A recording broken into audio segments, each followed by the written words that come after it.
Yeah. It's day five. Day five. What's up, guys? It's your boy Aether Zexul. I'm coming at you with a new topic. Day five of 30. Aren't you glad today's day five? Smell the morning fresh air or night, or smell this fresh air that we are breathing. Smell this fresh thoughts that we are living. This world has been brought to be beautiful in the spiritual essence. Ooh, it feels so good. But I have something for you. What have you been listening to?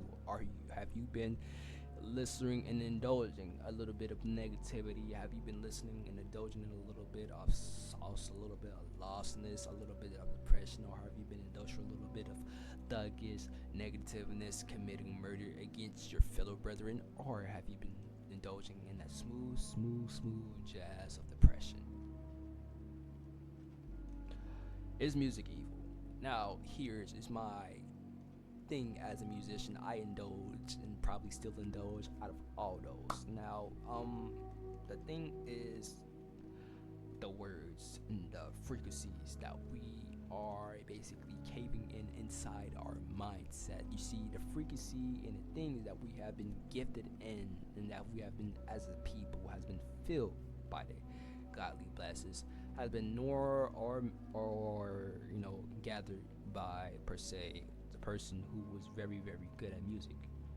His name starts with a Luca, fur, that type of fellow. Now I recite to not really per se speak on a per se name because I'm still trying to keep myself safe. But you know who I am, the guy who is the biggest fallen angel, who are now per se king of this world that everybody interprets. You know, I've no reason not to interpret him as well yet, as I kind of still question it, but I still believe in my Father's word and what the Lord has per se. But I don't think music is evil per se. I, as a musician, understand the connection and the beauty of bringing people together and singing through spirits and harmony, and singing through the mindset of singing. But it depends of what harmony per se are you singing. Are you singing your spirit of life to attract more love, or are you singing your spirit to attract more death? We don't know. We're trying to put things together as our human minds has been kind of conflicted, as we've been singing good songs and bad energy per se has been indulging, has been coming inside our realm, or we have been indulging in positive energy.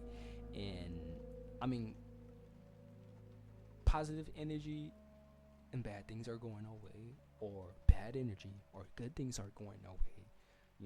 It depends on what mindset you is and how do you interpret the world.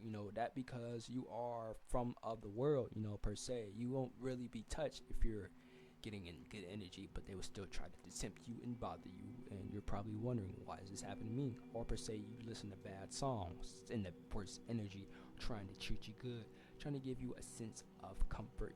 Don't you know comfort is the killer of all enemies?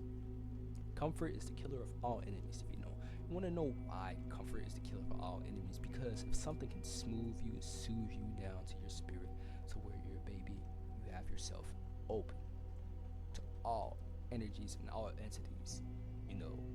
Comfort is what's supposed to be killing. And some people may disagree and say, well, we find comfort in the Father. And I'm going to tell you why the Father has put comfort as the last thing on his mind. Comfort is something you do at the end of your time. You don't really per se look for comfort when you're at the beginning, because you're fighting enemies at the beginning per se. If you're sitting here looking for comfort, when you do get hit with hard stuff, you will want to go back into a comfort, and it destroys your spirit. That's something that you don't want to be. And not saying that comfort is the most evil thing of all, but comfort is mainly used as a weapon in this world, as a tool for you to get murdered, slaughtered, and killed, and your soul destroyed. Now, comfort comes in many things: of comfort of sex, comfort of lust, comfort of gluttony, where your favorite comfort foods that you wanted entirely, of your favorite entertainment that gives you such a sense of relief, instead of having certain convictions and hardness that people don't want to sin, really devour it and eat that much. Per se, you can't per se find comfortability in hardship, because eventually you will want to give up. But in this road of things of comfortability, we have since a lot of things of what really brings us joy. Sometimes we can even find comfortability in hardship, and that's entirely sure it's also unsafe. So, what do we do to dodge comfort? What do we do per se to like really get away from comfort? Well, per se, we walk the path. The path of per se balance. Now, what does it balance really mean? Balance is not just everything's equal, because everything per se can't be equal. Balance is something that's going to lead you to keep a slow constant growth of sequence development. Balance seems to be misunderstood in the language we have today as much more of the balance being, per se, as a 1 pound of feathers, 1 pound of blocks scenario. We have balance as trying to have everybody on equal terms, but per se to everything to per se live in peace. Everybody must not have everything. Some person must have more than another for certain seasons. See, balance is a constant growing development of per se of the world. So, what does that all really mean to have balance? Balance is something that we might have, but we don't want. So we give away our balance for desires and pleasures of the world. And that develops inside, per se, our music. And that ties in inside of what we want to listen to. We don't have balance of what we hear.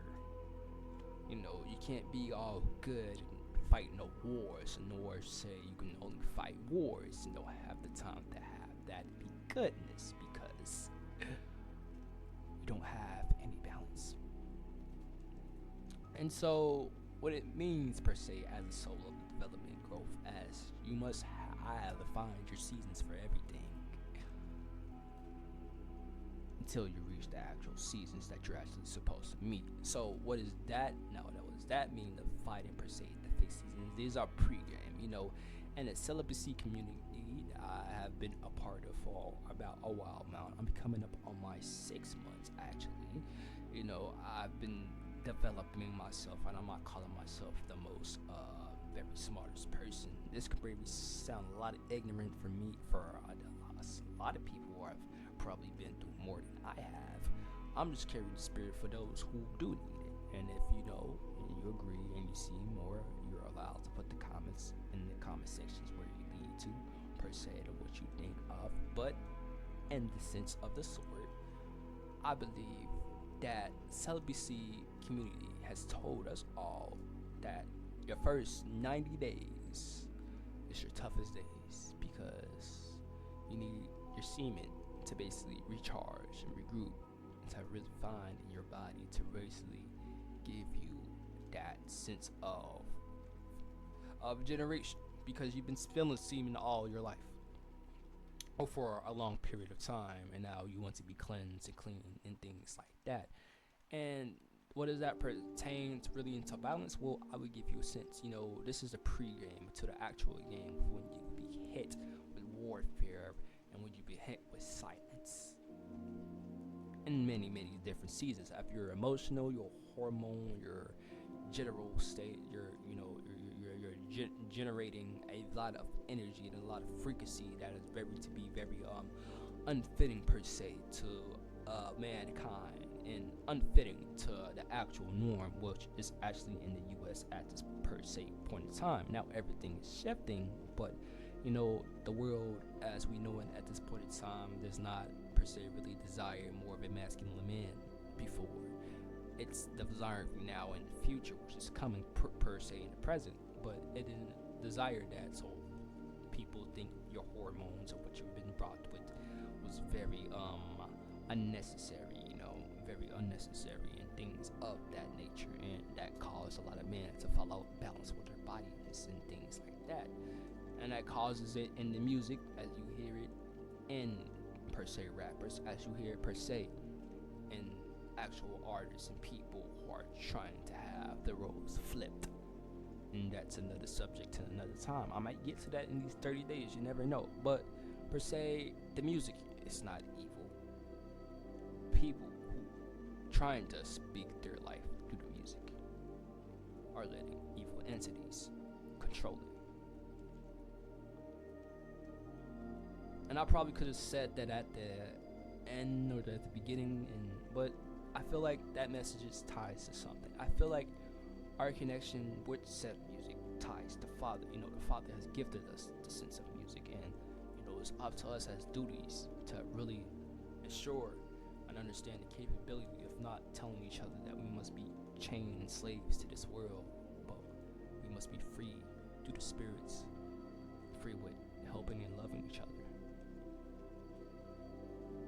And that's about it. I could say at that point. Obviously, I can go on a real ramble and a real rant. I probably should, but you know what? I'm gonna keep it there because even I don't have all the keys yet. But that's just a little piece of my mind. So I will not try to speak on things that I'm not really per se sure of because I'm still finding my keys and my pieces to the puzzle. But when I do, I sure will let you know. So I thank you, and God bless, and thank you.